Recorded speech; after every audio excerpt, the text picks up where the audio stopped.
certainly have fears that there is a serial killer at loose in Perth. Sarah Spears, Jane Rimmer, Ciara Glennon. And every time you saw a young girl walking by, you think, oh God, is she going to be the next victim? Now, one man stands accused. If police are right and Edwards is the Claremont serial killer, he's been hiding in plain sight for 20 years. An expert witness today revealed there is no evidence Jane Rimmer was sexually assaulted, but he wouldn't go so far as to rule it out entirely. Welcome to Week 8 of Claremont in Conversation. Natalie Bonjolo with Tim Clark and Alison Fan. And can we start with what the forensic pathologist had to say in relation to Jane Rimmer? Well, Dr Cooke actually confirmed what Dr Karen Margolis said earlier, that they could not find any evidence of a sexual assault, but because the bodies were in the state and condition that they couldn't rule it out completely. But he said there was no major injuries that would indicate a sexual attack. Is that right, Tim?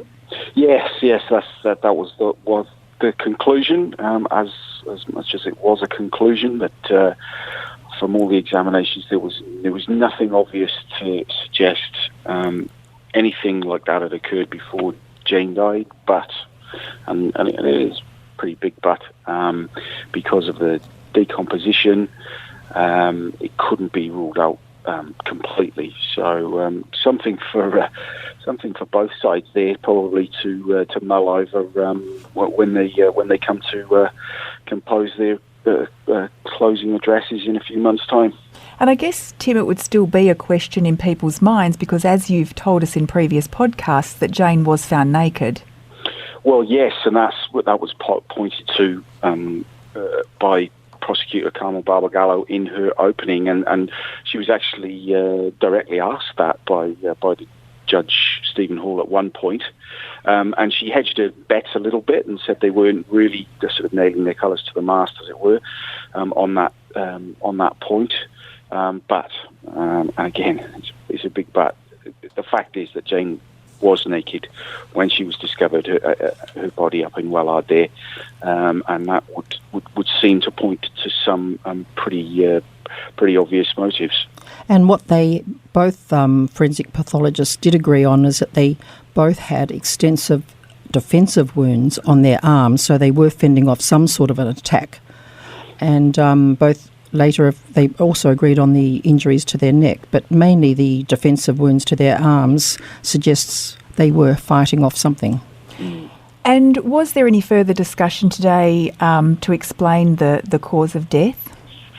Well, yeah, there was, Nat. There was questions about both Jane and Ciara of Dr Cooke. In Jane's case, he's previously said and reiterated today that the cause of death for Jane is unascertained. Again, because of the decomposed nature of her body. It had been in the elements for 55 days. Had been scavenged by animals, and so there was sort of other injuries and wounds on the body which were done post-mortem.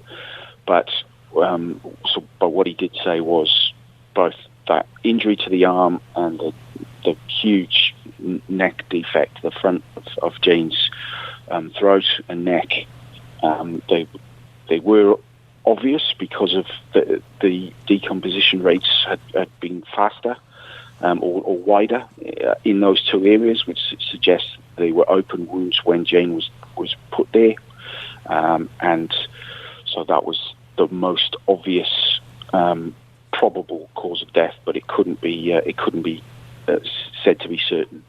There have been a few conflicting and differing opinions from both of these forensic pathologists, but of course Dr Clive Cooke has probably got the benefit of 23 years looking at stuff that's happened, or technology or advances in forensic pathology that have developed over the last few years, where of course Dr Margolis's recording has been right back from 23 years ago. I don't think there's been anything more recent than that. I know she passed away in 2010. About 10 years yes, ago, yeah. But he's probably going on more recent technology. do you think? Yes, and obviously having the benefit of being able to relook at samples and slides and videos and photographs, I suppose. And onto Ciara, he was also asked about the cause of death, and he was more solid there. He was couldn't be absolutely categorical, but he said today that if he was writing that report today, it would again, because of decomposition, it would probably be unascertainable, but he said in brackets probably because of a neck wound, and he vividly described and actually pointed to avatars today to show the areas of those wounds, the extent of those wounds, and at one point he actually even demonstrated physically how he thought those, particularly on Ciara, how he thought those wounds might have been inflicted because of distinct, what he called inverted V shapes around the neck and around the arm. And we heard last week that Ciara, according to Dr Margolius, had suffered a blow to the back of the head. But did Dr Cooke throw doubt on that today? Significant doubt, actually. So once again, with the benefit of hindsight, he said right at the end of today's testimony, he was in around about 2013. That portion of Ciara's skull had been retained just in case any more tests were needed, and he did that with Dr. Alana Buck, who's an anthropologist specialising in bones. They investigated, re-looked at that portion of the skull, and Dr. Cooke said today that Dr. Buck had basically come up with a conclusion that it wasn't an actual fracture, but it was something naturally occurring, or sometimes naturally occurs, something called a Wormian bone, which he explained was where the two plates of bone in your skull connect. Then sometimes some very small bones can actually form in between, but in the suture there, in the gap between those plates, and then they can either be completely formed, or he said in Ciara's case was an incomplete Wormian bone, and then they said they microscopically examined the little hole there, and he said if it had been a blunt or sharp force trauma, there should be microfractures coming out of that bone or that hole, and they weren't there. So that's why they've concluded, or their conclusion is this was actually a naturally sort of formed part of Ciara's body, which does throw obviously significant doubt on Dr. Margolius' conclusion that Ciara had been somehow whacked on the back of the head, which would have left her semi-conscious and stunned and very vulnerable, as we discussed last week. Well, it's in direct contrast to it, isn't it? Mm-hmm. Oh. Yeah, very much so. And we understand that Dr. Buck is the next witness up, so no doubt we will hear more about that later this week. Because we had, we had thought that if Ciara had been made semi-unconscious and then she had got the neck injury, or what they call the defect, to her neck, whereas now we're thinking, is it still that Ciara was down, face down on the ground in the sand when she got the neck injury, or is it possible now that she was standing upright? No, he did make it quite clear that she was down from the flow of the blood. Unless that was changed again. But no, that was Dr. Cooke this morning. He did say that she had been lying down just by the direction of where the bloodstains were. Yeah, on her T-shirt that was. So basically the blood staining on that T-shirt was very indicative of it being a pool under Ciara's body. And Dr. Cooke said that if that wound had been inflicted, or one of those wounds, because there were more than one, had been inflicted while Ciara was standing up, the blood pattern analysis would have been completely different on her shirt. So as much as he did cast doubt on Dr. Margolius' theory about Ciara being sort of subdued or bashed in some way before she was fatally injured, he did come to the conclusion that she was on the floor and obviously being attacked while she was laying down. And unlike Jane, we know that Ciara was fully clothed, but Has Dr Cooke been asked specifically if there was any evidence of sexual assault? Not about Ciara, no, not yet. We are presumably, given that the prosecution went there with when they were coming to the end of his conclusions about Jane's injuries, we are assuming she might be asked, or he might be asked by Ms. Barbagallo about that in the morning, because we didn't get through his evidence today. So no, that's a question that if it is to come, it is to come tomorrow. What he did say when the prosecution asked about her clothing, and specifically her underwear, her panties and bra, he said they were where they should be. And she said they were in place, and he said yes. So that's sorry, Ali, go on. Yeah, no, that to me indicated that she was clothed and that hadn't been interfered with. But whether we hear anything more from that, he just said no, they were where they should be. She said they were intact, in place, and he said yes. That was the only indication I got that her clothes hadn't been tampered with. Yeah, but her skirt, he was questioning about her skirt. And the skirt being ripped, torn. There was a 2 centimetre tear with the skirt, and it was slightly twisted, and as if it was slightly undone as well. So whether that's indicative of anything or indicative strongly enough of anything, once again we'll have to wait and see. But that is how it was described today. Was there any discrepancy or any further information as to what could have caused the cuts, the injuries to the neck? Was there any discussion about sharp objects or blunt instruments? Well, it was certainly sharp in terms of the descriptions of the wounds, particularly Ciara's. They were sort of straight edged, if you like, but they were also indicative with this inverted V of a sharp instrument being placed in and then possibly twisted and then brought out again more than once. So I don't think there's any argument, is there, Ali, about it was a knife or certainly a sharp object or a sharp bladed instrument, but obviously with no murder weapon, as far as we know, ever being found, regardless of that Telstra knife that was found up near where Jane's body was. That is just an educated guess at this point. And in terms of toxicology, have we heard anything yet about whether there was any drugs in the system? Yeah.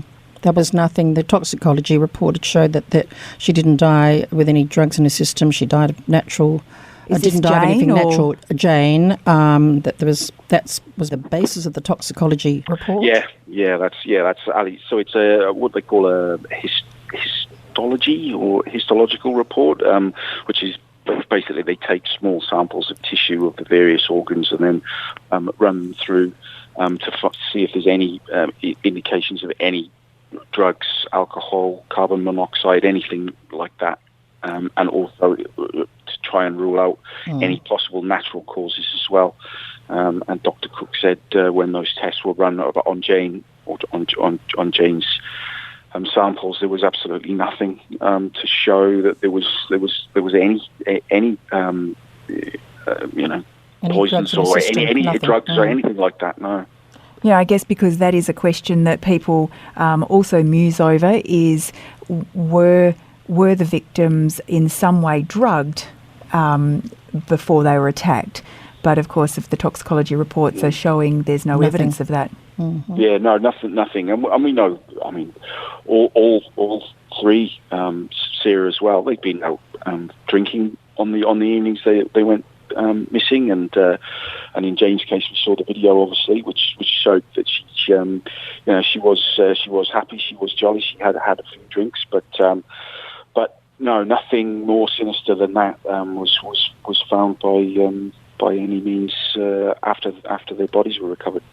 So today in court, you've been sitting through the footage again, which you can't see, but this is going through the footage of the crime scenes, the post-mortems, and what you've got is Dr Cooke commenting on what he can see and commenting on Dr Margolius's procedures as well. Well, all of the procedures have been filmed and recorded, and that's what he's describing. But as you say, they're not for the public to view. They're being screened off. You can hear the audio, but that's it, yeah. And we've been spared those horrific sites.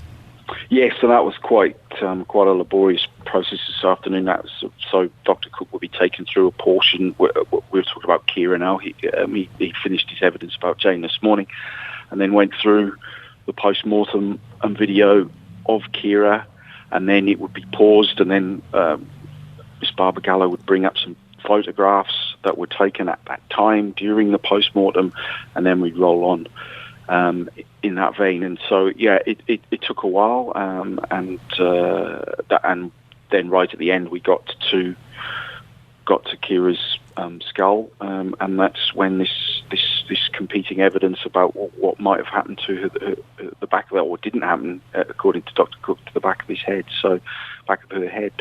So that's where we're at. So Dr Cooke will come back again tomorrow. I think he's probably going to be the longest serving witness by the end of tomorrow.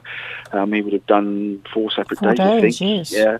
But he's obviously a vital witness because he is, A, one of the most senior pathologists in Australia, B, he was present at both scenes, he not only is he giving his own first-hand account, but he's also giving his opinion about Dr Margolis's efforts as well.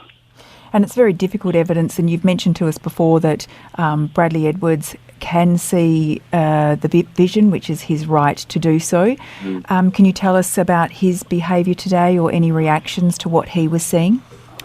Well, his reactions have been fairly static all the way through. They say he takes his glasses off, he puts them back on again, he looks down, he looks up, but apart from that, there's no other expression from him at all. Yeah, I mean, that's been the most noticeable, that at any time these sensitive materials being played or photographs shown, Mr Edwards has been taking his glasses off. I can only assume it's a deliberate effort not to be able to see the screen, which is a few feet in front of him. It's not right in front of him. It's across the, over the partition and on a desk just in front of him. It's quite noticeable that any time any significant portion of that material is played, he whips his glasses off and averts his eyes. So it's quite difficult to interpret what his feelings are actually, because there's no expression, and as I said, sometimes it just looks like he's taken them off. We can interpret it maybe, or we think that's why he's doing it, but he just doesn't seem to have any expression or any overt expression at all. Yeah.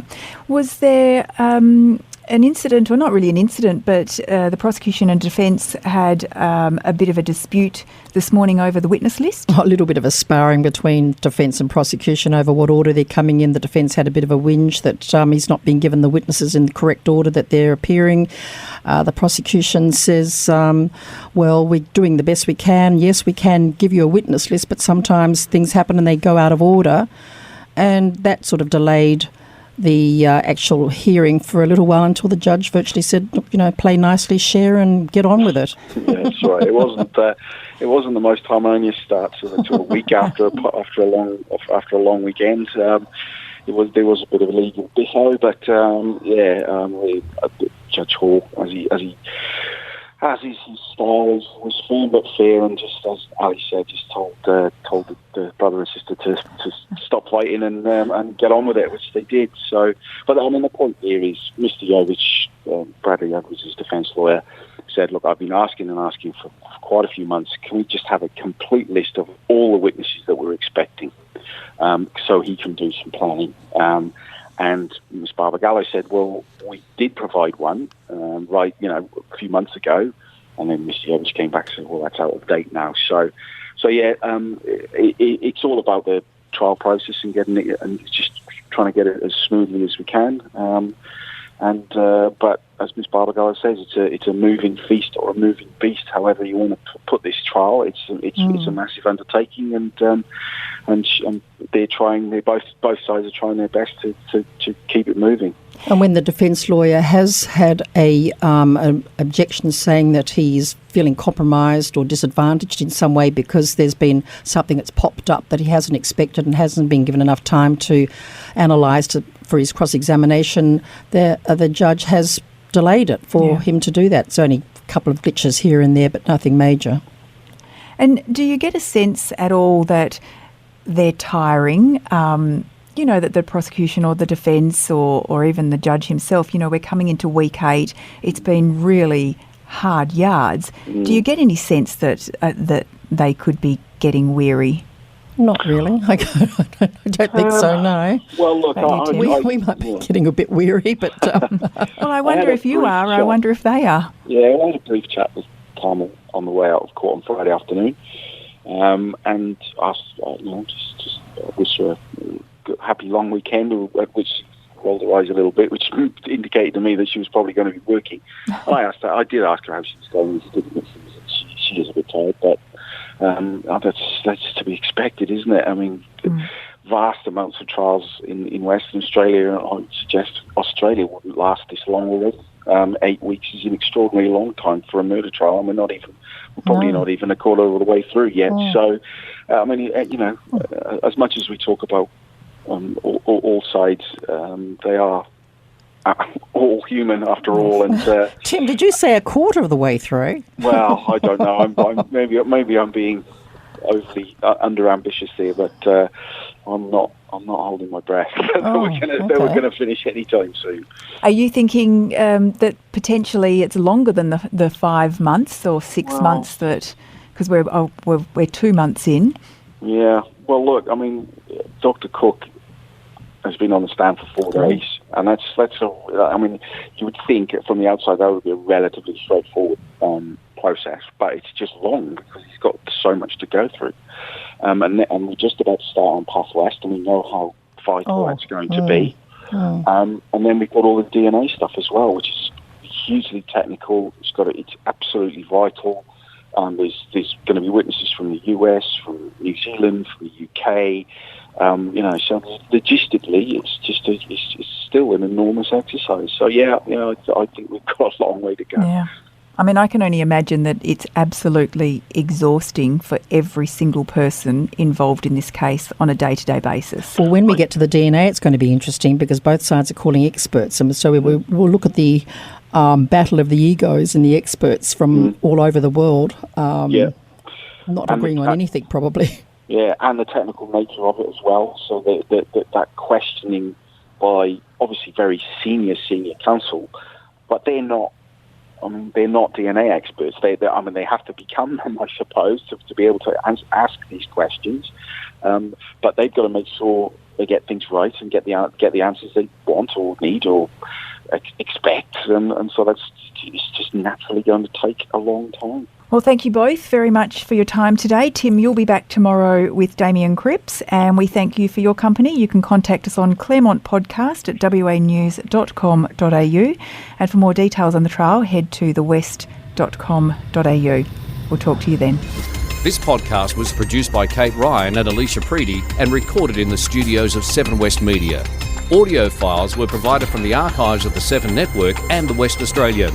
Sign up for daily emails and all the latest on the Claremont trial at thewest.com.au. Enjoying this podcast? If the story behind the headline matters to you, then you can count on thewest.com.au to deliver. For more on Claremont the trial, follow the live blog, watch the nightly news updates, and sign up for daily email updates at thewest.com.au. Subscribe now for just $1 a day at thewest.com.au.